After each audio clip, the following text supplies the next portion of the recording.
Security forces have widened their search for those with any connection to Friday's terror attacks in Paris. An international effort is underway to capture this man, Salah Abdeslam, the brother of one of the suicide bombers. Police say he rented a car with Belgian license plates that was used by the terrorists. And the Associated Press reports that French authorities are searching for a second fugitive involved in the attacks. Elaine Cobbe joins us now from Paris to give us the latest details on the search. Elaine, can you explain, or are the police saying, how did Salah Abdeslam get away from them?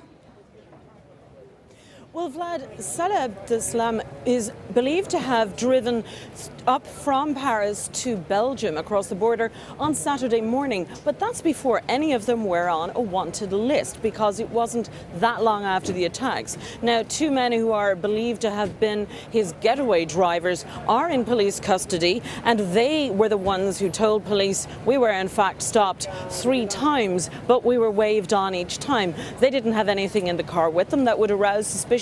And as I said, they weren't yet on a watch list.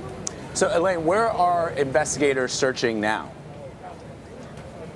The investigators are still sweeping, particularly around the Paris region. This morning, another 104 places were raided. 16 people were taken into custody for questioning.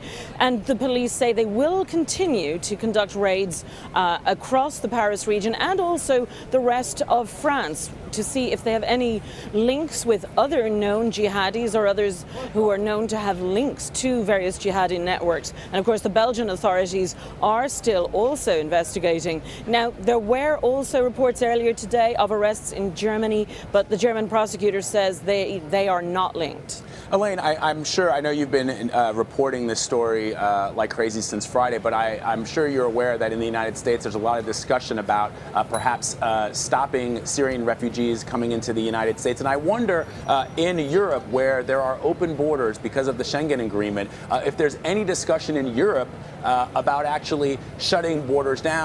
Because what's interesting to, I think, me and to a lot of other people is that these guys were able to cross these borders so easily, plan something in another country, carried it out in another country, and slip back away from authorities. Is there any talk from politicians or even the French people, much in the way that you have in the United States, about doing something along those lines?